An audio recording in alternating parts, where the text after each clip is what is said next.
Positive Lens Podcast. I'm your host, Scott T.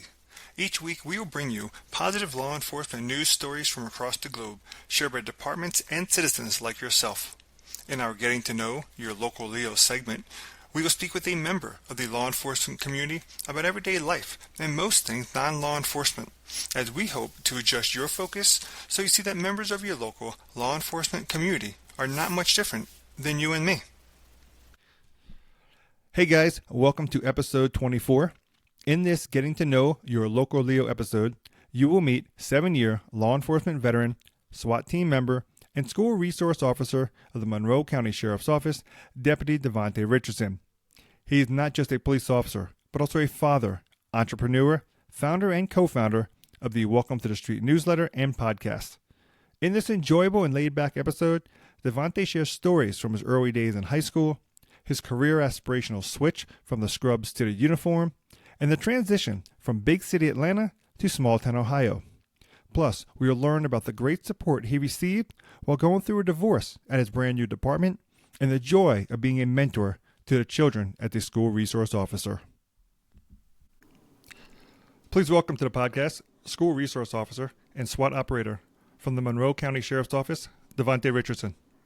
Thank you for having me here, Scott. I'm happy to be here, man. A pleasure, Devonta. Love having you on the show. Yeah. You know, for those who are unfamiliar with where you're located, here in Monroe County, they probably think South Florida. Can you tell us a little bit about where you are in Monroe County? Yeah. So, there's a Monroe County in every state. And that gets a little bit confusing. Even here, like people call it and make complaints. And it's like, dude, that's in Monroe County, like New York. That's not even here. But I'm in Monroe County, Ohio. It's a little small rural area. We're right next to West Virginia, not too far from PA. So we're on the east side of Ohio. So that's where I am, in a very rural part of Ohio. Which, like, Ohio is largely made up of small town America, right? 3,000 population towns spread throughout the whole state. It is. It's something new. I'm originally from Georgia. I know we're probably going to get into that. And when I came up here, like the metropolitan area around Atlanta is like pretty big. And I came up here, and it's like as soon as you leave the big cities, it's just farm. And I'm like, what in the world is this place? It's Ohio. It's different. It is very different. Like I said, I have family up there myself, and when I visit, it's acclimating to a different area, but it's cool. It's just different. Mm-hmm. And where were you originally from again?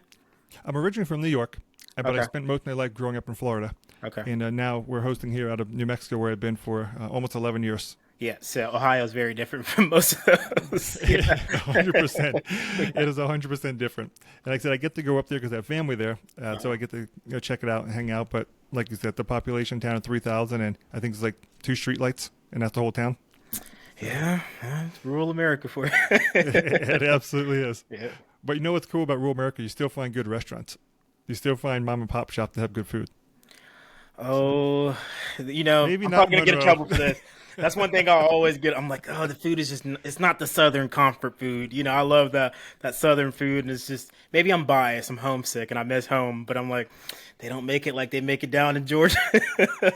I will give you that. I will give you that because, in New Mexico, I probably shouldn't criticize where I've been for a while either, but Yeah. I'm used to a different flavor style of food as well, whether it was New York or if it was in Florida. And my wife as well. She loves, she's Hispanic and she loves her Hispanic food. And people think New Mexico has it, but New Mexico has New Mexican food. It's not necessarily the same as Hispanic food that you have from Miami. Really? So, yeah, it's very different. And, so I guess you could say the rural America towns in Ohio have the mom and pop food, but it just doesn't satisfy the cravings, though, of the Southern food. Right. Yeah.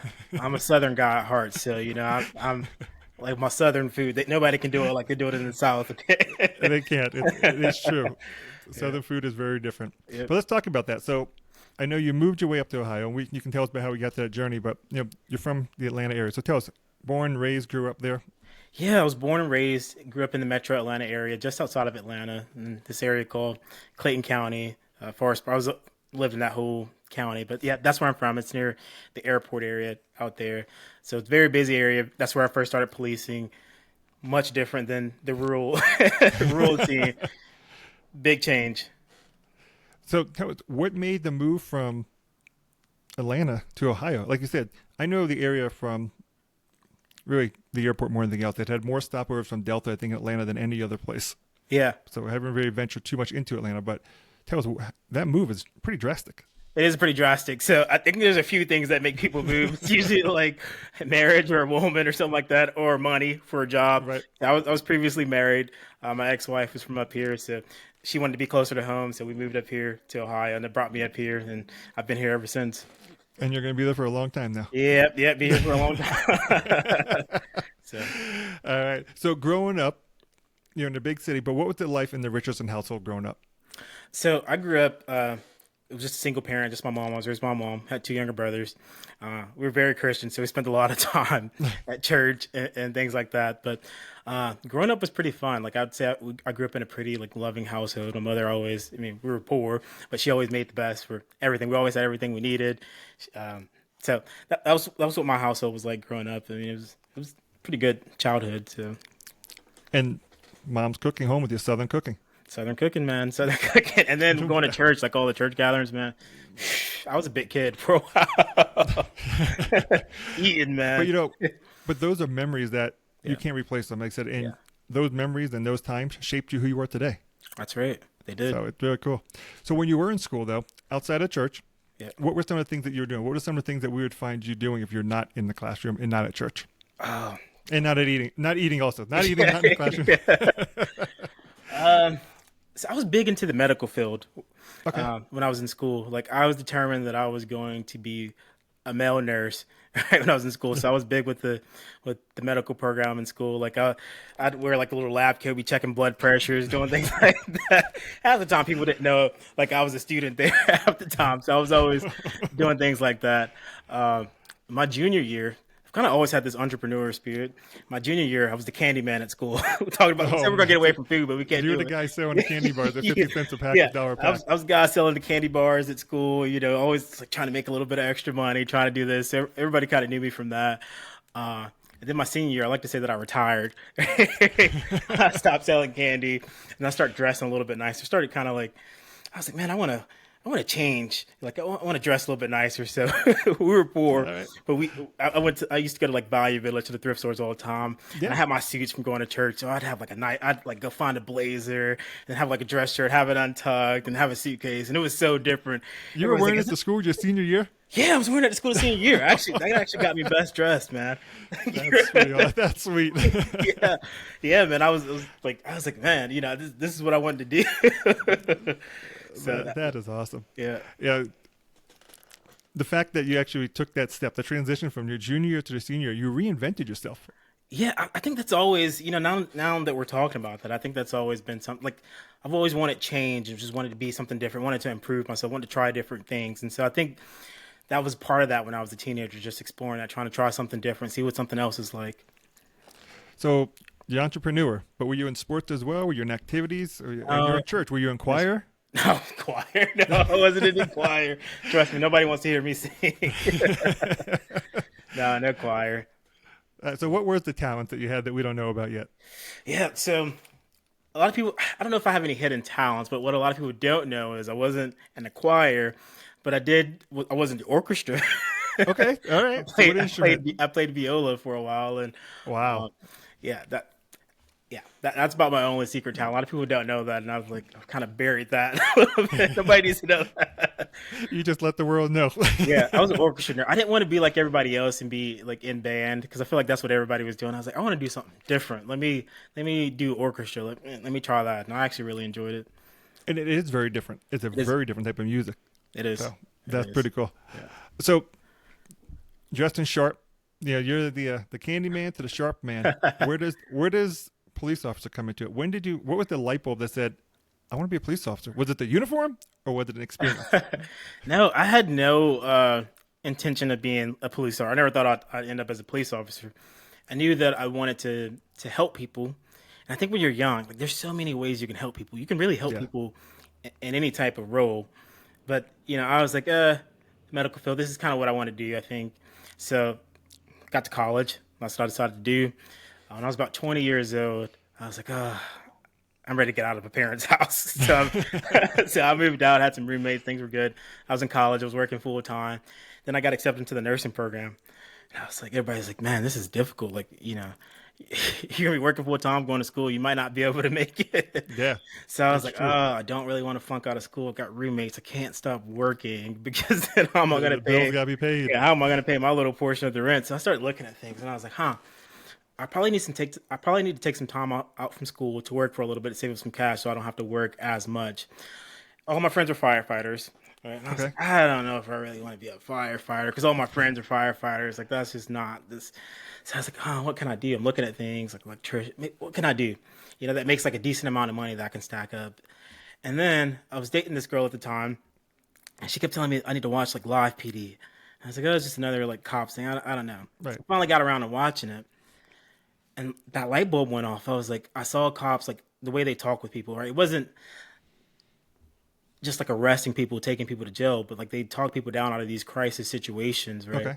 They were giving people a break, they're educating people. And I realized there were so many things in law enforcement that I could do to help people and that I wouldn't really get bored because it's something new. And I was like, I was looking at it and I was like, man, I think this is for me. Like, I think this is something that like I'd like to do. I never really thought about it, but like, maybe this is like for me. So I just started applying it a bunch, and I started looking at the pay, and I was like, it's actually kind of decent pay. I was like, I can try this out, and I was like, we'll just see how it goes. In worst case scenario, I'll just go back to college and go to nursing school. I started doing it, and dude, I fell in love with it. One of my first calls was I actually got a life-saving award for this one, but it was a woman who was unconscious and who had overdosed, and so we did Okay. CPR, and after doing that, I was like, I don't really know if I like dealing with like sick people and like unconscious. Like when EMS got there, I was like, dude, you guys can have this. And I was like, maybe, maybe I am a bit of a germaphobe. Maybe like this whole medical thing wasn't really for me, but I do like this. I like still being involved with it a little bit. But then when EMS comes, like, hey, you guys can take over from here. I'm just gonna step back. Yeah, But turn that over to the guys who really want. yeah, who really want to do it. And so once I started doing it, I was like, yeah, this is it. This is what I love doing. This is the way that I love helping people. Like, this is the way that I want to help people. So I never and looked back. there is a parallel to nursing, right? Nursing does have, it is a service focus. It's a different type of service mentality. And, they are on the front lines, like I said, with purely healthcare. So you shifted to your role, but the helping of people is still the same. It's just a different way of helping them, right? Yeah, absolutely. This is a different way of I will helping say, people. the nursing programs are tough. So yeah, trying to do full-time work and full-time nursing school is difficult. Yeah. I don't think I knew traveling nursing was a thing too. I don't know if that would have changed my mind back in the day. I see all these, like, man, I could have went to like, California for a while and then Yeah, 6-month contract going from place to place. yeah. When policing would've gets been hard, nice. I'm like, man, did I make the right decision? But no, I love policing. The only problem was though, if you'd have done those traveling, you'd have never settled down anywhere. So you might have actually not got bored. but Yeah, lost maybe, your roots. maybe. Yeah. Where's Devonta? Oh, he's in California. Where's Devonta? Oh, he's in Oregon. Where's Devonta? He's in Illinois. Boom, boom. Maybe. I mean, policing has been very rewarding, though. I love it. I love it. And it's interesting because a lot of times you hear people are inspired to go into law enforcement at a young age, and yours was actually during your college years, though. So that is very different from the norm. Yeah. So. I think I didn't know like everything that they did. I mean, just like everybody else, I don't think people really kind of think about everything that police officers actually do. I mean, you just see them like pull cars over and things like that, but you don't really see those other things unless you're a child and you were raised in a household where there was domestic violence and you saw the police officers come there and save you and talk to you and things like that. But if you didn't have that and your only interaction with the police is just seeing them like pull people over and take people to jail, that you just think that's what police officers do. Yeah, and it's funny because you mentioned a lot of your friends were firefighters, and in a lot of larger cities, there are fires to fight. In some of the smaller cities, they're showing up to traffic accidents. People want to become firefighters to become fighting fires, and they find that 95% of the time they're handling traffic accidents. Yep. Yeah. And the bigger cities, a lot of times they do like fire and EMS, so they end up doing a lot of EMS calls. So there's a lot of my friends that they end up becoming paramedics and things like that. Which is, a good thing too. Because paramedic, firemen, they get all that mixed together. Yeah. But like you said, there's not fires all the time, so they're not. I'm glad there's not, right? Yeah. Well, yeah, that is a good thing. But, so I know we talked about it more, but so now you went into law enforcement. So tell us how many years total now and where you are today. Yeah. So I am coming up on 7 years here in law enforcement now. So it's been a while. I started off policing up in Atlanta. I was a patrol officer there.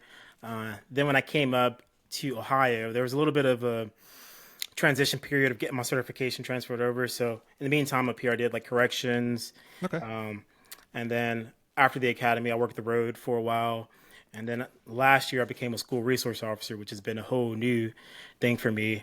And then I was also on the SWAT team. I'm also on the SWAT team as well. So do a little bit of everything in law, in law enforcement. The school thing is new. I'm actually really enjoying it. It's something that's completely different. I didn't think that I would end up as a school resource officer. I was like, I don't know if I want to be that guy. Like I like the road. That's why I became a Right. police officer. But then you really have an impact like in the schools to these kids. Like, they come from troubled homes and like I said, I didn't know much about what police officers did, and a lot of these kids didn't know. But now they see me and they're like, "Oh, that's my buddy. That's Deputy Richardson. He's a pretty cool guy." So, We and you get to talk to children in a controlled environment for them. yep. There's no fear for them. I mean, some of them have a stigma in their mind based on a preconceived notion that someone may have shared with them with family members and stuff. So, how is that for you? Do you have what kind of conversation do you have with the children who, when they first see you, are going with the mindset, "Oh, mom, dad said don't talk to police officer. You're gonna get in trouble." How do you break that wall down with the kids in the school? So a lot of times the kids, right, they automatically associate you as a police officer. Either they're going to get in trouble or something like this. And Right. as I tell them, like, I'm not the school administrator. I'm not there for the administration violations. Like you're talking loud in class. Like I will assist if they ask me, but that's not really my role. All right, that's Right. the school's role. I'm there for criminal things and safety things. But if it's not any of those matters, then I'm more of like just a mentor. And so, you will see that like when you first get there are some kids, maybe their parents tell them not to like cops. They don't like cops for whatever reason. And you just kind of walk Right. up, "What's up, man? How you doing?" You just talk to them and they may be a little standoffish. But the more they see you, the more that barrier gets broken down. And the more like they see other kids coming up and talking to you, you having a relationship with them, like you're in the cafeteria with them every day. You're just kind of, you know, you just start the conversations with them every day, and that barrier slowly like breaks down, and then they're just like they're excited to see you. They dap you up in the hallway, then you're like all of a sudden you're just their best friend. They're like, "I love you, like you're my best friend. I love when you come dap me up." And I don't even realize it sometimes until like I get a card or something. It's like, "You're my favorite. I love when you dap me up in the hallway." And I'm like, "Oh, well, look at this That, kid." that's cool, right? Yeah, Now, yeah. do you ever have the parents come in? We have to break that same barrier because obviously parents can come in after defending the child, or something is like I said, it's not a crime, or it could be various reasons parents will come to school. So do you Yeah, ever that find that you're actually having that same conversation and letting them see, hey, listen, I'm here as like a mentor. I'm not here to yeah. arrest your child. Yeah, that happens a lot. Like a lot of times I'll get parents that are like, their first instance is just like, "I don't want him talking to my child. I don't want you talking to my child, because I don't want them to," which is understandable. Like, I don't want them getting caught up in the legal system or any of that stuff. And I usually just break that down. I look at these kids, all of these kids, like they're my kids. I have kids, you know. Yeah. So I talk to them like my kids. I'm like, "Hey, man, you better get it together. Like, you're gonna get in trouble. You're gonna do this, So I'm talking to them, and I think the parents can kind of pick up in my conversation when I'm talking to them that I really have the best interests of their kids in mind. And so Yeah. usually by the end of the conversation that I have with the parents, they're like, "Oh, I kind of like this guy." And now it's getting around to the point where like I have grandparents in the community. They'll Really? come, yeah, the grandparents. They're like, "Oh, that school resource officer up there, my kids just love him." Or because the kids would go home and talk about, the Right. school cop and this and that. So that barrier just has slowly been breaking down and breaking down. But every now and then you do get that come up. That's for good. Now, how often, though, again, small rural town, Yeah. how many of them recognize you out in public when you're out in the grocery store and you're out, out with your own family, you're doing something? They I recognize you? think sometimes that I like to disguise myself well when I'm off duty, but You I know, am the cops always, person. they I'm say the only. cops always recognizable. Well, I'm the only black deputy here in the sheriff's office. I think I'm the first one to work here. There's not many black people here, so as much as I like to think like I'm incognito and then I'm in the grocery store, everybody knows me. So, they may not say something, but they all know me here. They So all know you. you know, But that's you can take it one of two ways. They all know you for good, and they all know you for bad, right? But Yeah. you're not doing bad, so it's like Yeah. all right. And then when they need help, they know you, yeah. right? So that's cool. And I think So everybody kind of knows. I mean, that's the thing about small town. Everybody kind of knows, like all the cops here. I mean, it's just you just can't help but know everybody who works in law enforcement because it is such a small town. So, but there's never. I was worried about that because coming from a big city, like you're worried about your safety. Like you see somebody you arrested, but I don't really have any of those concerns here. I mean, it's yeah. So yeah, that's a good thing then. That's good. And you mentioned you like to be kind of incognito when you're off duty, but yeah. so when you're not wearing a uniform, what do you like to do off your days off? Like, what do you like to do for fun? What's your go-to on the weekends or days? I say weekends because I figure school resource officer. Yeah, weekends. Yeah. So, when it's warmer out, I am in Ohio. We get a lot of snow and things like that here. So you don't want to be outside then. But when it's warmer, I like to go down to like little festivals and like live music and stuff like that. So I look for like little festivals in the area. Like I usually go to one up in Pittsburgh every summer. I'll find like little ones in the area that I'll take the kids to because it's just something to do. Get out the house, get some live music, see all the stuff. They have stuff for kids. You get the music. Then during the winter months, obviously I don't get to go out that much. So I like winter in Ohio different than winter in Atlanta. Yeah. So I've picked up like watching animes. See, I watch a little bit of anime. They're like 20-minute episodes, and I like them. So I'll sit there and I'll watch those, and like that gets me by. I love those. All right. So. Now, are you a gamer too? Are you inside? I am not. I am not a gamer. Okay. I spend a lot of time working on my business and things like that. But so I feel guilty sometimes when I'm just watching TV or something. So when I watch anime, they're on like 20-minute episodes. I'm like, this isn't that bad. And all the stories are pretty good too. It's like the storylines are like it's some guy who wants to be great, who wants to do something good, but he absolutely sucks. And everybody's like, you suck. But he has this dream and this vision, right, to do this thing. And it's just him. You just see him working, right? He's just, I believe that I can do this. And then he does it, and you watch him do it. So I'm like, oh, that's me. I put myself in those shoes. So it's a little bit inspirational too as well. So I don't feel bad.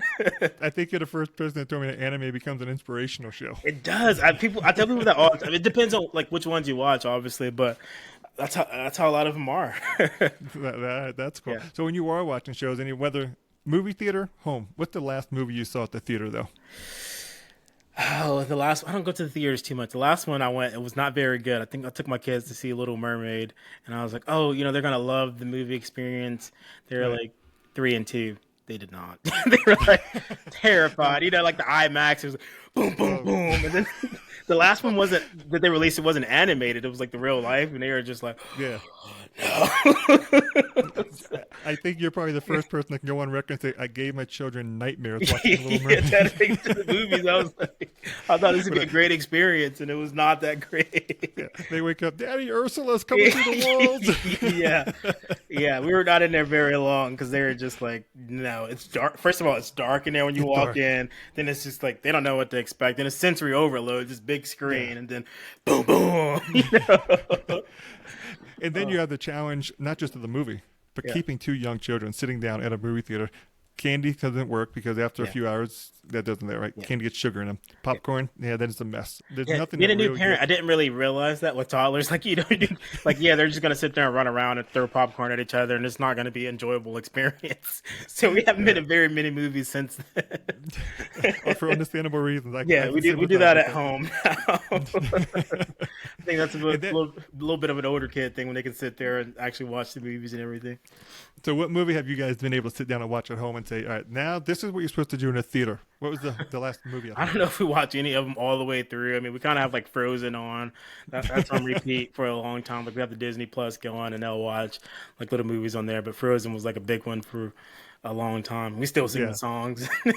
Kids love that. And you mentioned all these movies like Little Mermaid, Frozen. I bet you all noticed. You know all the songs too. Yeah, sometimes I'll catch myself sometimes the kids annoy me, and sometimes I like to annoy them back, and I'm singing like the Frozen. Yeah, when they're doing something and they're like involved, I just start busting out the Frozen on them. Do you want to build a snowman? Like, Dad, stop! I'm like, no. Do you want to build a snowman? Well, the thing is, in Ohio, when you say that, it literally could be true. Yeah. It really can. Yeah, especially this. We've had a pretty rough winter this year. This is like the worst winter I've had since I've been up here. There's been a lot of snow. Yeah, and you had some pretty frigid temperatures come through too. Mm-hmm. It's been bad that way. Yeah, but it's everywhere too, because in Texas and even in Georgia they had snow this year. It's been a rough winter. Well, heck, I mentioned I live in Florida. North Florida got like 6 inches of snow. Yeah, it's been everywhere this year.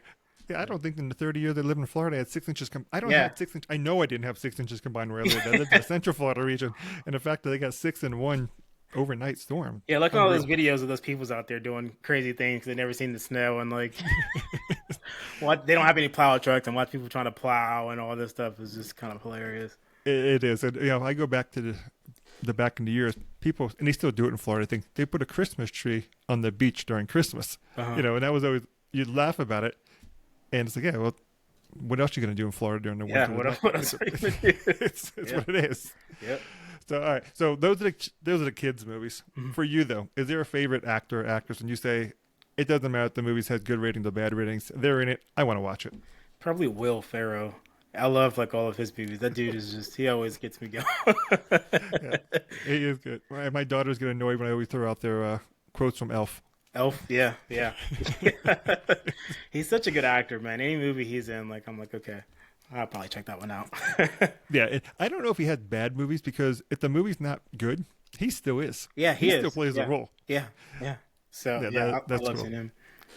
All right, so we talked about some of those pieces of it, but, this question's kind of a curveball, but we're talking about you embarrassing your kids, you having some fun, you're doing all the things the dads do. But what has somebody said about you? What kind of rumor has someone said, Devonta? And they whispered to someone, what kind of rumor have you ever heard about yourself? You're like, where did that come from? Anything that comes to mind? No, I can't think of anything crazy. I'm sure there's probably been some out there. But no, I can't think of any that comes to mind right away.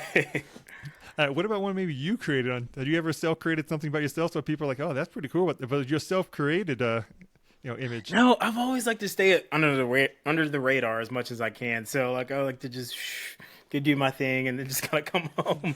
So Right. yeah, I like to stay a little low key. So no, All right, that's cool. yeah. But we talked about the characters. You're over there singing, do you want to build a snowman? Yeah. But let's put you, here's the chance, like, Devonta, who do you want to be today? Favorite character for a movie, a superhero?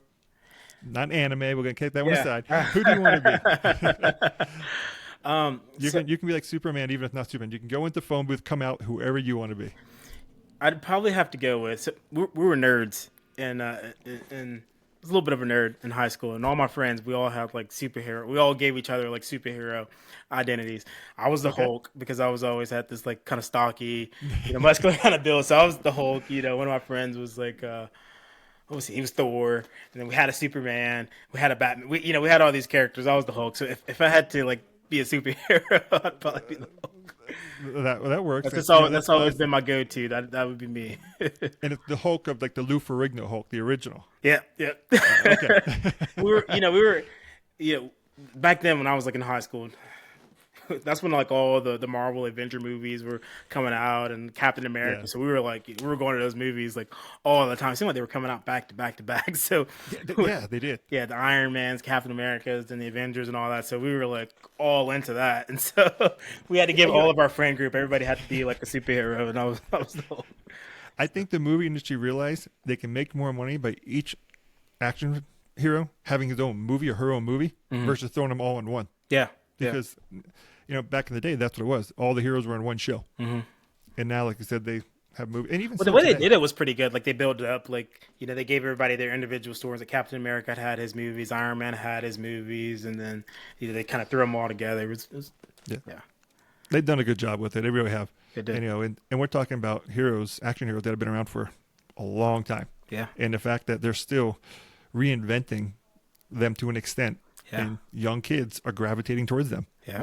Yeah. So, all right. So these are the fun parts of life. But, law enforcement officers go through challenges just like everybody else. And, in this podcast, we like to say that you're just like you and me. And we don't mean we're police officers. We mean that life's trials, life's tribulations, right? There's things that we go through. So for yourself, what is, a personal challenge that you can share with us that you've had to experience while navigating the career as a law enforcement officer? Yeah. So I feel like I just have to talk about this because this is the biggest challenge that I've had. So shortly after I came up here, right, I was finishing up the police academy, and then I got divorced, and that was like a huge thing because I'm from Georgia. All my family's from Georgia. Right, we have kids in our marriage, and so that was like a huge thing. And I was like, how do I deal with? I don't know anybody up here. Like I just started the sheriff's office. Like I haven't even finished academy yet. That was like a huge challenge, and so. yeah, that was a huge challenge. And so the sheriff's office really just kind of stepped up and like helped me out. Like one of the sergeants opened up his home to me, and like Wow. the sheriff's office has given me like everything that I've needed. At one point, I needed babysitters when I had the kids. I have the kids a lot more.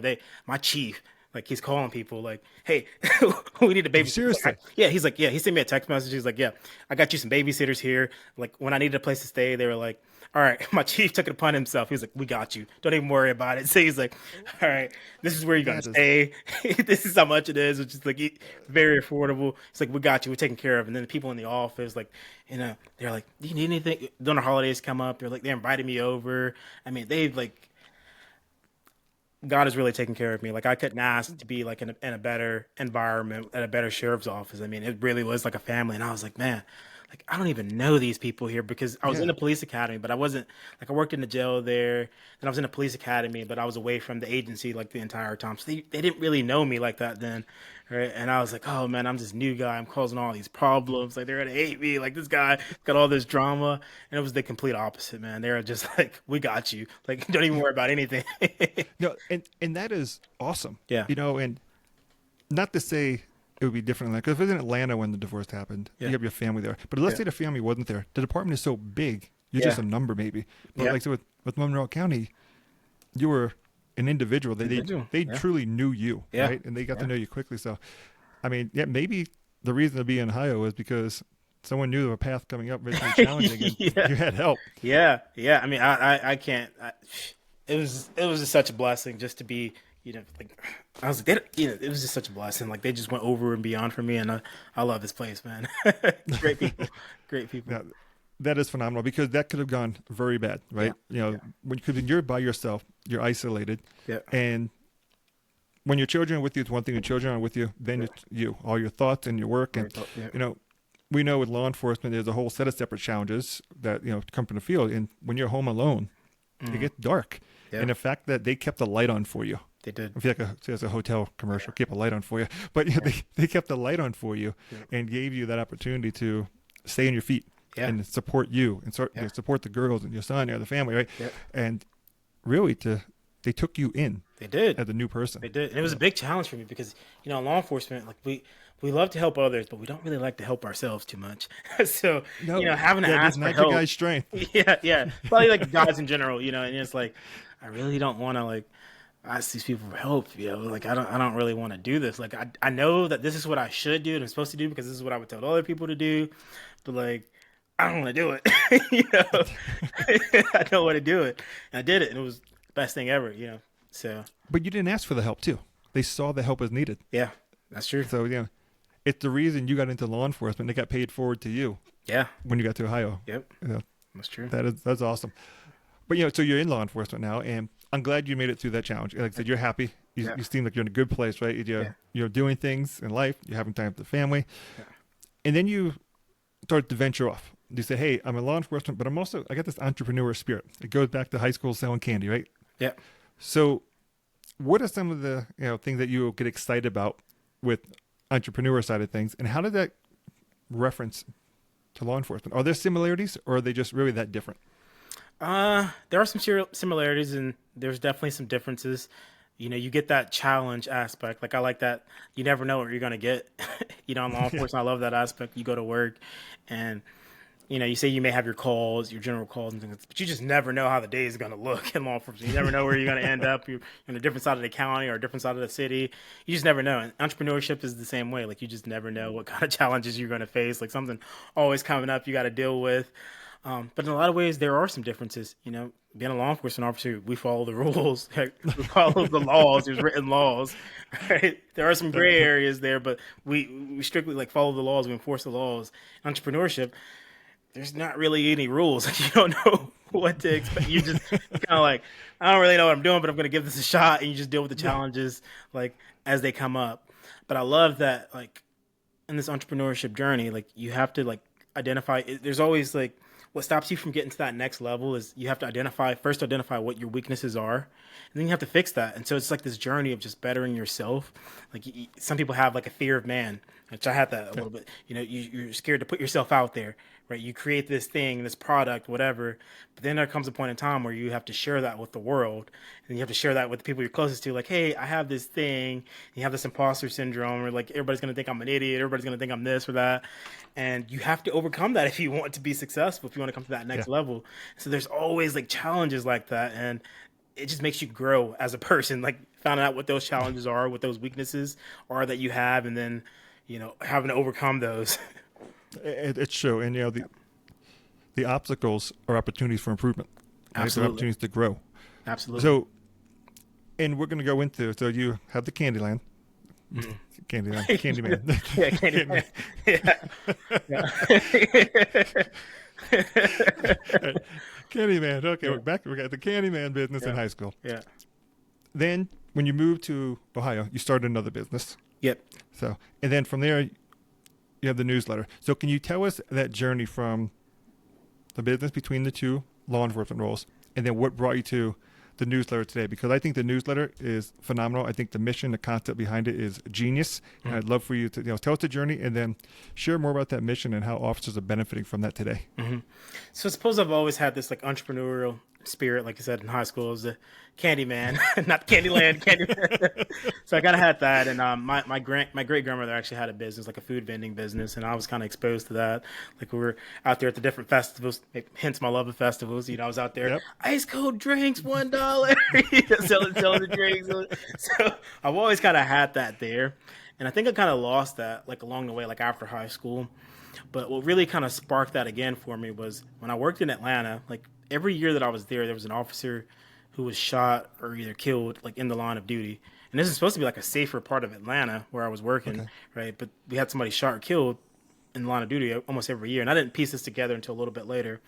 But what really did it in for me was like I saw these guys who were SWAT guys who like, they were like the tough guys, the macho guys, the guys you want to be like, right? And they did like almost everything right on the call, and they were shot. They didn't die, thankfully, but they were injured, and then like they couldn't work in law enforcement again. Like one guy was just shot like in the hand, but it was his gun hand where you carry a gun every day. Yeah. Eventually, like he had to find something else to get outside of law enforcement. So then I just kind of got my brain thinking. It's like, man, if something happens to me, right? What other skills do I have? Like, what am I going to do? Like, how am I going to provide for my family? Like, what am I going to do? I need to have something there. So obviously when you have that thought, it takes years to kind of come up with something like what can I do? Right. You're thinking about that, right? It gets the gears turning.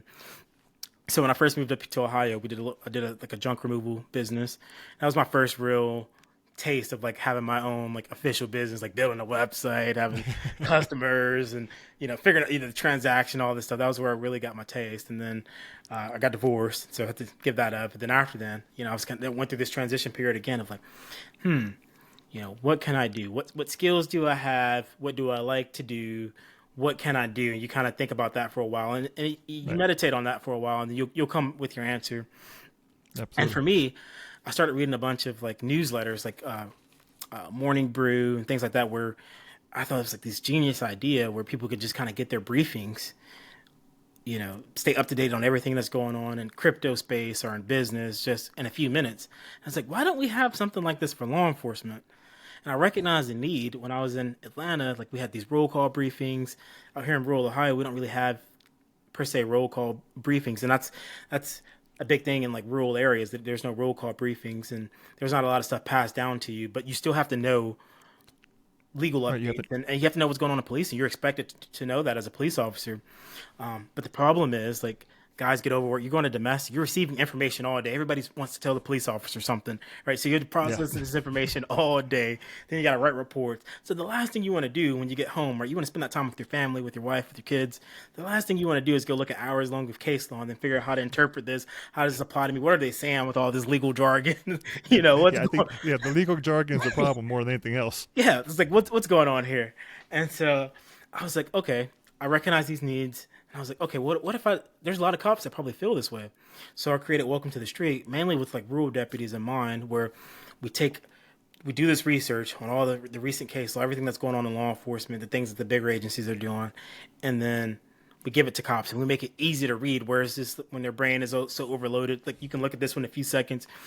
You get a scenario to tell you how it applies to you. You know exactly what you need to know as quickly as possible, all that needs to know, and you got it. You're briefed for the full week. And so that was my idea behind creating Welcome to the Street, and that's something that we do, and we're really good at it. Yeah, and you're so good at it Yep. that I think other newsletters people would be envious of your open rate. Can you share Thank with you. us? I mean, you're like I said, you've been doing this now for a little over a year, roughly, right? Yep. Tell the audience how often people are opening this newsletter, engaging with you. Yeah. So we have about a 55% open rate. Right. So, which is pretty great. Everybody's pretty like engaged. Right. And I was thinking, like, do people really actually like look at this thing and they're reading this thing? But then we get our post, we'll put our like scenario based trainers in there, and we find that cops are like, they're clicking on the scenario things and they love it and they're leaving feedback like, dude, we love this thing. Great content, great job. And it's becoming a tool that officers use and like rely on. And so then that led us into like, okay, like how can we make this more accessible to more people? Like we know that everybody doesn't want to read, everybody doesn't want to go through their email. So we was like, okay, let's do a podcast now. It's going to be the newsletter, but we just go over it in audio format so these guys can listen to it on their way to work or while they're out of duty, and they still get briefed. And we can go into more detail because we have to be very brief in the newsletter because we want them to understand this within a few seconds. So that means we have to leave a lot of stuff out. So in the podcast, we can go in more detail into these topics. And so it works out great. We've had a lot of great feedback from it. And the podcast is Welcome to the Street. Welcome to the Street. That's it. And I think there's two parts to that because there's a lot of different types of ways that people learn. Well, a few core, but if I read something in the morning and it's too long, I'm probably going to lose the thought, right? But if you hit those key points on there and I read it, like, okay, now it's got my mind thinking. And then the next day, because your podcast comes out on what day? Tuesday. Yep. The newsletter's on Monday, podcast on Tuesday. Right. So Monday I read it. I'm like, all right, it's in my mind. My mind's working. Devonta has shared with me what I need to know going to this week. Yep.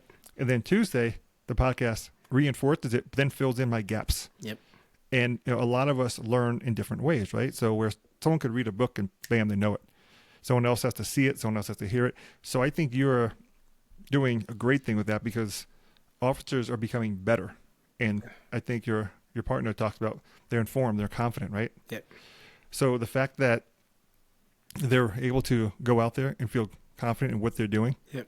And then there's some additional benefits though to your podcast. Which, would you like to share those with us as well? I think you have some additional benefits because I know you've had some episodes where you've had individuals invited on live shows where they've shared additional details to help law enforcement officers really stay out of difficult situations maybe. Yeah, so we have like so many different guests that come on with so many different expertise. So we love to bring different cops on. So this past week we had an internal affairs investigator come in. So then he gets to show these cops like the opposite side of how things look and the correct way they should be doing things. And then we have like Eric Tong comes on, and we have different people comes on that talks about like side businesses or things that law enforcement officers should be having, like the ways they should be investing their money or things like this to kind of give them extra tools outside of what you would normally think. Like sometimes we have like wellness people come on. So we like to give them all types of tools so they can be prepared. And then the newsletter is free. Yep. The newsletter's free. Yep. So, you have a situation where individuals can go to your website, which is welcometostreet.com. Yep. Right? Yep. And sign up for the newsletter. Boom. Mondays in the inbox every day. Yep. But now if they want to listen to the podcast, where do they go? Anywhere you find a podcast, just type in Welcome to the Street. So Apple Podcasts, Amazon, Pandora, Spotify, wherever you like to get your podcast from, all your mainstream platforms, we are there. That works. And then do you have additional subscriber opportunities available for individuals who want to get additional information that you're offering as well? As far as do you have any premium memberships or subscriber memberships for individuals also? We do. So for cops who want to go a little bit more, we do like a monthly webinar where we usually bring in like an expert to teach cops a little bit more. And that's our premium offering. So like the first one we did was teaching cops how to transition, how to use their skills from going from cop to corporate. Right. So a lot of cops have the mindset, like you said, you listened to another podcast I was on where I was like, I'm just a deputy. Right. A lot of cops think I'm just a cop. I don't have any skills. But one thing that opened my eyes, like after we did that webinar, is like as a cop, like you have to communicate with people daily. So like you're an expert, like communicator, problem solver. You have all these skills that you don't even know. If you're an FTO, you train people, right? You know how to train people. So there's a lot of jobs out there for law enforcement to transition into. So we like to give back in other ways like that. We did one like dealing with First Amendment auditors, what happens if you're being harassed at your agency or you get a false complaint. So just for cops who want to take that step further and learn a little bit more, we do those webinars and we bring in an expert because I don't know all these things. We bring on somebody else, right? So you don't have to go pay $500 to go sit at this course, right? Yeah. We bring the expert to you. Obviously, it's in a group setting, so they can't be individual with everyone, but it's a smaller group setting, so everybody can get that information. And that's excellent. And they can get more information about that on the website as well. Yep, just go to welcometothestreet.com. Yep. All right. And then you have guests on your show. You have experts on your show. I'm sure there's going to be people who want to be on your show. Yeah. So, I keep saying we go back to the website. Is the website the core source of information to even if they want to be a guest, or should they reach out to you directly somehow? Yeah, you can go to the website and just if you subscribe to the newsletter, you can reply to one of the emails, and that comes directly to me, or you can go to my email is Devonta. I'm sure you'll have my information in the show notes, but it's Devonta at welcometothestreet.com. That's my email. You guys can just reach out to me, and yeah, just reach out to me. We'll gladly have you on. Awesome. Yeah, I think it's a phenomenal podcast. I really do. And thank you. And I've complimented the intro is phenomenal. I heard you created that all yourself. I did. That's the entrepreneurial spirit. It's like a lot of things you don't know how to do, but that's where you just have to either get on YouTube and learn, or you have to, go into your pocket and pay somebody to do it for you. Like those are your only two options. You can't just be like, I don't know. That's not an answer, right? You got to somehow figure it out. You know this. You have a podcast. You just either got to tough it out or pay somebody else to do it for you. So yeah, go through some of the bumps and bruises along the way. Yep, that's it. But I think what you said about the career part is really, really interesting, because most people have trouble articulating the transitioning of a skill they have to the resume. Yes. Because if someone says, what do you do? Everything you think about is law enforcement focused. Yep. But if you just take the word law enforcement off it, every one of those skills are what employers want to hire people for. Yeah. And like critical thinking, problem solving, communication. Those are some of the top 3 skills. Emotional awareness. Yep. You guys have to have emotional and situational awareness all the time. Yep. And cops don't even realize it because it's just it's normal to them. This is just what they do every single day. Yeah, it is true. It's one of those things. But now there are lots of podcasts out there. Why should they be calling Devonta Richardson? Why should they be going to welcometothestreet.com? What makes yours different from the others who are trying to talk to them about all the different things that they can do to be better in law enforcement and make these transitions? I think what makes us different is our focus, right? We want to give you this information, but we recognize there's so many things in society trying to compete for your attention, right? You got TikTok, you can get stuck on there for hours, right? The ads are literally designed to keep your attention. So what we do a good job of versus everybody else is making this information easily digestible. Like you get it and you look at it and get it as soon as possible. Like even with the podcast, we try to keep it brief to give you these sections, to give you what you need to know in the easy to digest format, because it is a real problem for cops, that information overload.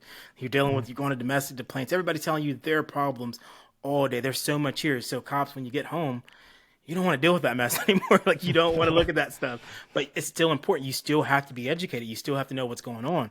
And so you're not getting this from some attorney who's going to give you all like the legal jargon. It's like, oh my God, my head hurts. This is just more information. I can't take this. So we give you that information where it's easily digestible, like from cops, right? We don't have these huge legal degrees or any of this stuff. We're just use plain talk like we do in our reports, and we give you this information. We even get creative by giving you a scenario to use so that way your brain can kind of process it. Okay, I get how this relates to me. I'll get how I would apply this in real life. That's awesome. Yep. Because I think that a scenario creates an example people can relate to. Yep. And then, and they also can use that example, probably reflect back on a previous experience and think about, wow, I did it right, or I could have done this differently. Exactly. Yeah. Because people are always thinking like, I get what you're saying. This is good, but how does this really apply to me? Right. Yep. Yeah, absolutely. Yep. Now we haven't talked about it because we talked about the school resource officer portion, but the SWAT operator, how do you find time for that one? Like, how does that work with your schedule? You fit it in little bitty pieces. So obviously we do our training, right? But still, you got to get outside of that. You have to do a lot of dry firing and stuff outside of that. So you just find like the way that I find to do it is just you just find little pieces here and there. Like when I get ready for work, it's part of my drills to do like some dry firing routines, right? How quick can I get? I make it a little game. How fast can I get out of the holster, right? I used to have a little. Like I drew like a marker, like the ones you can wipe off like the dry erase markers. Yeah, dry erase. Yeah. Yeah, I had that on my door for a while. I just drew like a little red square. And so I just practiced my draw firing there. So I just do like little 10, 20-minute intervals like here and there throughout the day. There's time, you just fit it in. And those little 10, 20-minute increments, they add up over time. Okay. Right. Sometimes I'll walk around my house and I'll like clear the building. Like, when I'm going to the bathroom, I'm like, how would I clear this bathroom without getting shot? So I'm just making like little games and stuff like that. I'm just imagining that one day you have the blinds partially open and you're actually doing that, and some neighbor calls the cops thinking that someone in the house. Yeah, I'll find like if my kids are with their moms, like I'm clearing their bedroom. Like, well, there's a bad guy here. I'm just practicing this, and it helps too with the school, because the school buildings when you're going into classrooms, stuff like that, that's a huge thing. So I like to practice like just clearing my bathrooms, clearing all the rooms in my house, going down to the basement. Like, how would I do this? So you can make it games, and you can kind of incorporate that training throughout the day. No, and that is awesome. And but talking about rural America, how much activity do you get from the SWAT standpoint in a rural America versus, I don't want to say traditional policing versus SWAT? Like, how much difference? Not a lot. I mean, not a lot. We spend a lot of time training, which is that's a good thing. We have a lot of time to train, so I'd say we are very well trained because we spend a lot of time to train, but we don't get that much field experiences like, let's say, a SWAT team out in Atlanta somewhere. Right. So, but we are on a task force, so that does help out with. We get to work with different counties and things like that, so that does help out as well. Yeah. But the training though is necessary, because if you didn't have that training when it's go time, you're in trouble. Yeah. So you'd rather have all the training sometimes and not have to actually go into action. Yeah. Because that means there's good things happening, right? Yep. That's a good or bad things aren't happening. Either way you want to. Yeah, either way you want to look at it. Yep. So when you think about your role in law enforcement during this journey, what do you think that there's something that you could say, you know what, there's one thing that people who are not in law enforcement, I can identify with? What is something in life that you say, you guys go through this probably every day. It doesn't matter what your job is. If you're a policeman, fireman, first responder, or you're a teacher, janitor, construction worker, what do you think is something that a relatable challenge? I'd say dealing with people. Everybody has to deal with people. And sometimes, like, people get on your nerves, right? Sometimes you have to learn that, like, in law enforcement, is just, like, because you still have to be a professional. I think a lot of people do it at a lot of jobs, right? Because cops, you've seen those videos of cops, like, losing their temper and things like that. But you can't really do that in this world because it's highly scrutinized. But I think that's something that we have in common with everybody else, is that we're just people. Sometimes we have bad days where we just don't really like to deal with people, and like we just kind of want to be in our show. Like, we don't even want to make any job stuff, so we just don't want to deal with people, right? So learn to manage that. I think that's something that everybody has in common across their jobs. Like, you just have those days where you just, like, you don't really want to be around people as much, or you just have a bad day in general. I think everybody can have that, relate to that. And I think you're in a very special piece of that, because being a school resource officer, it's hard to have a bad day because you have 1,000 eyes looking at you. Yeah. Right. Yeah. And you always want to be on the game where you want children to see you in a role model style role. You want them to see you as a positive influence in their life. And if the one thing you need is to have one bad day when it's the kid who sees you, his parents told him, cops are bad, police officers are bad, and then that's your one bad day. I think it's hard to have a bad day when working with kids too, though, because they're just so.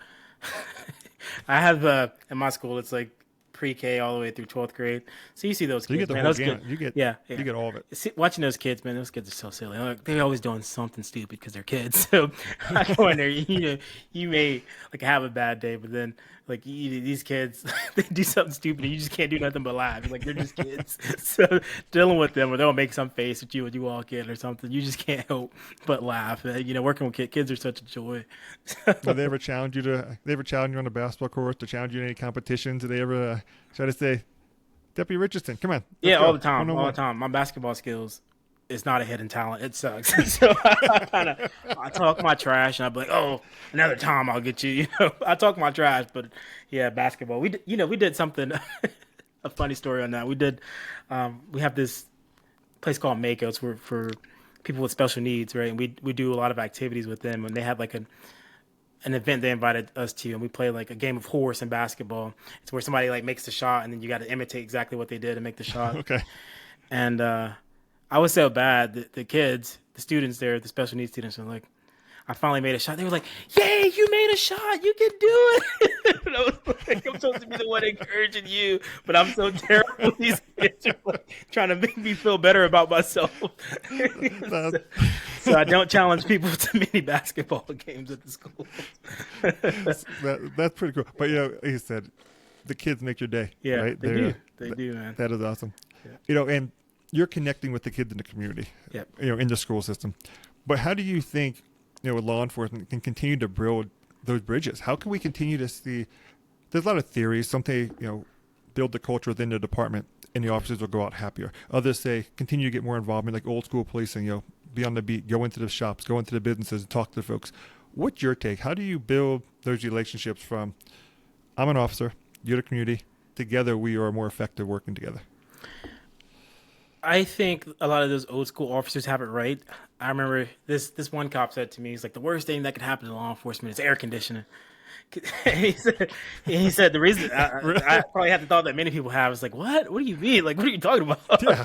But he was like, you used to have to roll through the communities and through the neighborhoods with your windows down.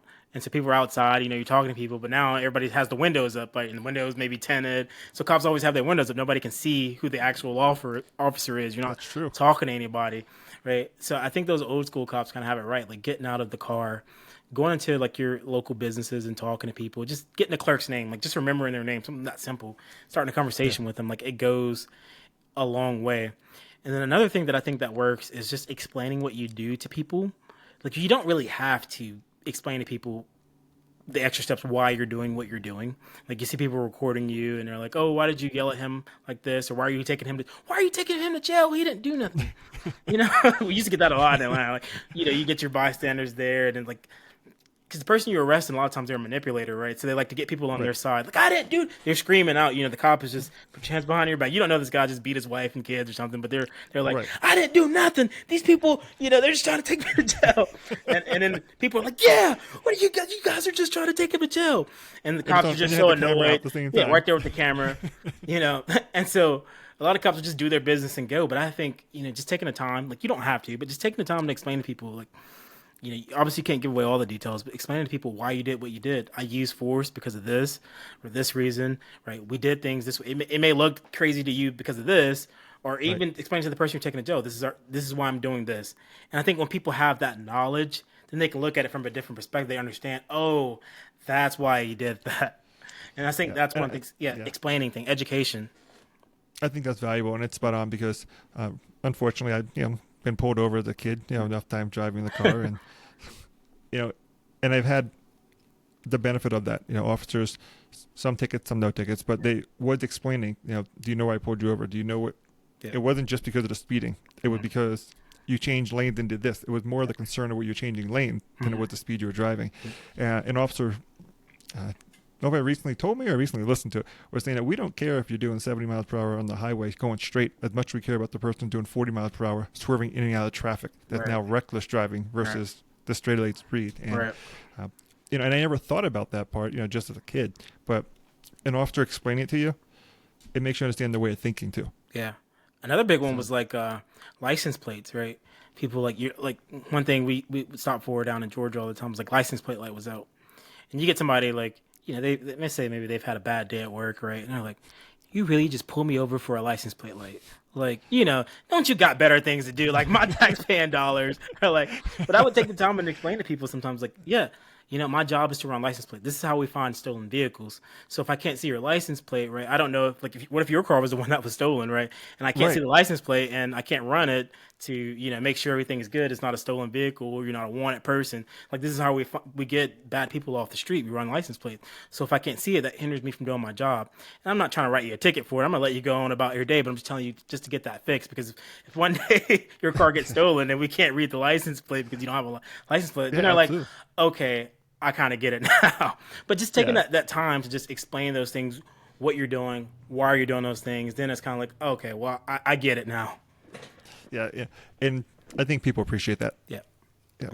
So if you had to do it over again, would you still choose a career in law enforcement though?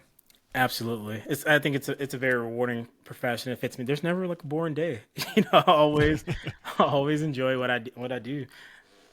I wasn't sure if you're going to go that direction or say, no, you're going to be looking at me walking slick in my 3-piece suit, and I'm going to be owning an empire. You know, if things go that way, I think I still would be in law enforcement. I'd be a reserve officer somewhere, still working in law enforcement because it is my passion. Like I feel like that is my way. Like I love going to those calls and I seeing people. I hate seeing people in crisis, but I like when they're in a crisis state and I'm the one that I can kind of share my life experience. Like it's okay. Like a lot of people, you're not the only one that's going through this. A lot of people have been through this. I can share. I've been through, something like this. It's okay. Like you're going to be all right. It's a bad day. Anytime you have law enforcement there, it's probably not a good day. But right. There's better days ahead. And then seeing people like come down and like, okay, you're right. Like you can't put a price tag on that, man. I love those experiences like that. And so I think the only way you can really get it is in law enforcement because it's so raw in the field. Like you see people like who are just going through some stuff, man. They're at their worst. Like the cops call at your house, and you can just offer like a little ray of hope. Like I don't think you can really get that in a lot of places. And so I'll always be in law enforcement in some fashion. And I think the way you just explained it there, I'm guessing it's the exact same way you explain it to the person when you're talking to them. A calm, measured tone. And it brings, like I said, not just brings them down, but it makes it easier for you to have those conversations. It makes it easier to process the situation because if you go in there and it's high tense, or high pressure, you have to be on such a different level of alert. I mean, you're always alert as a police officer, right? But when that person comes down with you, now the room is ready to have the conversation. Yeah. Exactly, because you can't do anything when you're in such that emotional state, and so you really have to kind of, like you said, bring people down, lower that tone of voice. My training's kicking in. You lower that tone of voice, and you just and people will just automatically kind of come down to your level. It may take a minute, but they'll come down to your level, and they'll chill out, and then once they calm down, they can think things through a little bit more. Yeah, well, then it's true. They say when you're at that high stress level, you're at that fight or flight. You're not processed in the same way, so you're. Yeah, and that's one thing I noticed too when I was a rookie cop. Like, I'd go out with older cops, and they just had this chill, just like normal day. It's okay. Like the person looking for younger cops, like I need your license. Like I need your license right now. They're like when you're older cop, you just because you realize like that chill, calm demeanor, like that brings the person down because they're stressed out. They had to call the police for some reason. Like they got a fraud call. They just got robbed, lost all their money, or they're in a domestic violence situation. But when you come there with that calm demeanor, relax, like, hey, things are okay, then it brings people down. And that's until you just pointed that out to me. I didn't realize like a lot of older cops, experienced cops do that and that's why. Yeah. Either that or they've just slowed down their age. Yeah, they've slowed down their age. But I think it all just kind of slows down for you the longer you've been doing it. Like it's just, it just slows down. For you. You get more relaxed in the position and things like that. And except because when you're a rookie, you're ready to go. Yeah, in your mind. Yeah, you're thinking you got all these things you got to remember. Like, you don't want to mess up this call. Like, I know I'm gonna get chewed out by my sergeant if I don't get this license information and I don't do this. Or am I investigating this right? What exactly does the law say? I know I'm supposed to stand this way so I don't get shot. And there's just so many things going on in your mind. You just trying to figure out how it all works, and it slows down for you. And maybe you can tell if there's truth to this or not because. They mentioned standing a certain way. Yeah. I've heard theories about why officers touch the trunk of a car when they walk up to the window, when they pull somebody over. Is there a real reason they touch the trunk of the car, touch the back of the car before they make their way up? Yeah, that's like, I don't know where that came from, but it's like this old thing. They used to, like older cops would teach it. Now they tell you in the academy, don't do that. That's stupid. Don't do that. Don't do that at all. Don't do that. But somehow back in the day, I don't know how this came about, but it makes no sense. They did always touch the back of the trunk, put your fingerprints on the car in case you get shot or something and you die, and then your fingerprints are on the car so they can identify you through your fingerprints on the car. And that is just not an effective way of doing things, but this is one of those things that just was ingrained in the culture for so long. And I'm sure at some police academy somewhere there's still some instructor teaching this, but now the kind of standard is like, don't do that. Don't do that. Yeah, I think you still see it like it's so ingrained in the culture. Like even in movies when they film cops doing traffic stops, you see them putting their hand on the trunk. Yeah, exactly. Yeah, I've heard the theories of the fingerprint. I've heard the theory to make sure the trunk is closed. Make sure the trunk's all the way closed because they just know they're going to get pulled over that day. So there's somebody in the trunk waiting on you because they know they're going to get pulled over that day. They're just waiting on it. They're waiting. Yeah. I've heard those, and I've never really asked that question. So providing clarification is helpful. Yeah, a lot of cops, you go to training now, they're like, don't do that. That's just stupid. We don't know where that came from, but don't do that. Yeah. And then if you're in a state where it's, Arizona or South Florida, you're putting your hands on the car, you're burning your hands. Yeah. I've been to 2 police academies now, and I believe the first time I went, that was taught to me. It was like, make sure that trunk's closed. You put your fingerprints on there. And the second time I went through there, like, don't do that. That's stupid. There's no reason. Like, these people don't know you're going to get pulled over that day. Most people are like surprised. You think they just have somebody there just waiting on you. This isn't a movie. Yeah, they're the classic. Yeah. All right, so we're talking about officer safety there, and some of those things. Some of obviously we're joking about the trunk, but certainly truth about where you stand, how you position yourself, and how you fix the situation. But the civilians, every day they're out there living their lives.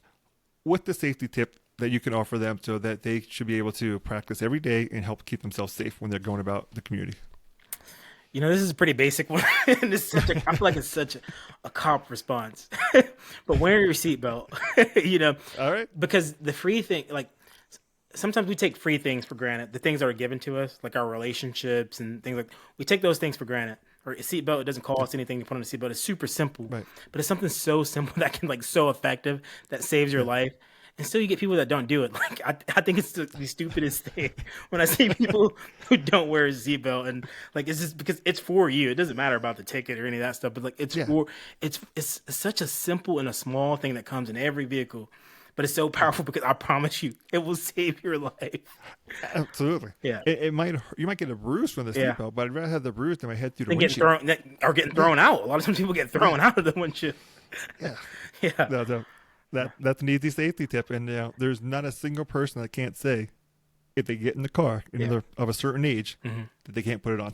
Yeah, It's such a simple thing, and a lot of people we take those simple things for granted a lot of times, and it's such a simple thing. It's such an easy thing that you can do that you do every day. Make sure the people with you, the people that you love, even the people in the back seat, right?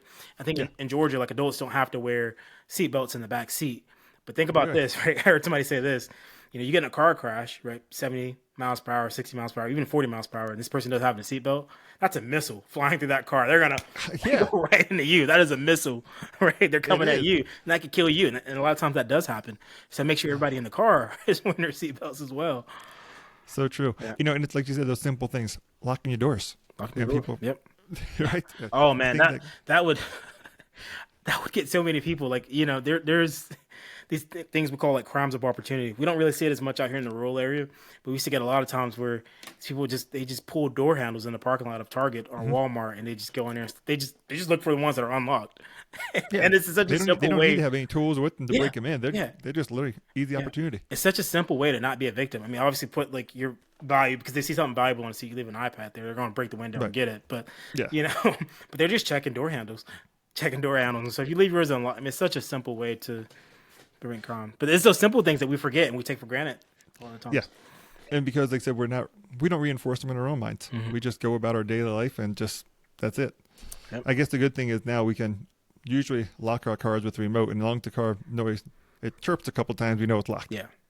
It's still an issue out here in the rural areas that people don't really, it's not that big of an issue because we don't, a lot of times those crimes are teenage kids and things like that. Yeah.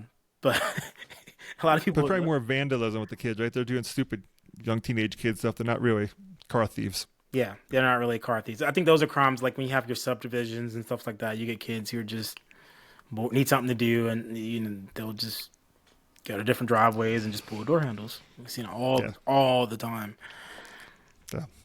So, Deputy Richardson, this has been a fun conversation. I've enjoyed this conversation, learned a couple things I did not know about. I'm glad I learned about the hand on the trunk is really not a real thing. No.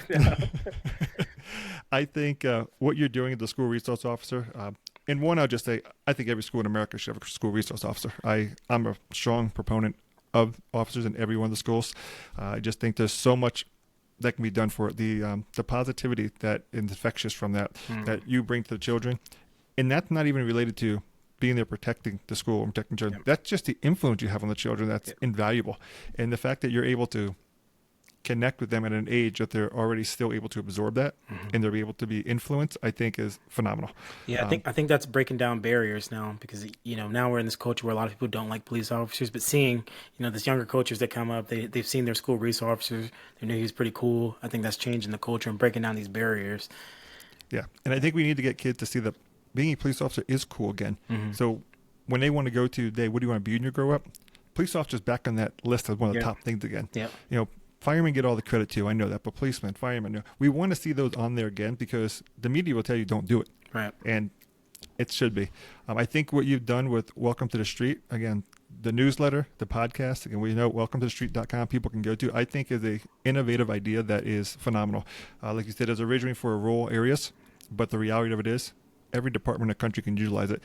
If I'm late and I miss the roll call in the morning, I can pull up your podcast and essentially get the roll call. Yeah. Right? And like, as you know, not all supervisors are the same. So even if you do have like a roll call, they may not give you all that pertinent information that you need. So it's still on you to make sure you have all that information. You're updated. Yeah, so I think that's phenomenal. And like I said, the fact that you branch it out with the podcast and then you bring in the other element to give expert individuals coming on. Yes. So officers are hearing additional educational opportunities in a relaxed environment where it's not sitting here watching a PowerPoint presentation. Because I think we've all been in those trainings and they're not fun. So I appreciate you, all you're doing with law enforcement, not just to influence the children and what you're doing in your role, but what you're doing to make law enforcement officers better. And I think, that's phenomenal. It's innovative. It's your entrepreneurial spirit, and I'm glad you've actually shared a glimpse into your life with us today. I don't know if I want to see you building a snowman or singing building a snowman. You do not want to hear me sing. You'd be just as annoyed as my kids. But taking the time to being on the to getting to know your local Leo segment, I appreciate it, and I hope more folks actually start to realize, and the more they listen to it, see that members of the community and law enforcement share some of the same challenges, and they can work together well and can share the same space and be effective together. So, again, thank you for taking the time to be on here and being a part of the Your Positive Lens podcast. Absolutely, Scott. And before I get out of here, I just got to say I love what you're doing as well. I mean, just showing this positive light and showing that officers are just people too. We have lives, we have challenges just like everybody else. We're people, humanizing the badge. And so people like you and the podcast that you've created, I mean, it's a wonderful platform to do that because like you said, we have to change that image of law enforcement, and you're not even in law enforcement and you're doing that. So it's amazing. So I appreciate what you're doing. Absolutely. And definitely. And I hope that we can get back together probably some point in the future, especially as you grow more of the opportunities, and we'll continue to share what we're doing mutually together, right? We're changing different views and inspiring individuals. And again, I appreciate your time today. Absolutely. It was nice. All right. Like I said, take care. All right. If you liked this episode, follow us on Spotify, Apple, or wherever you get your podcast.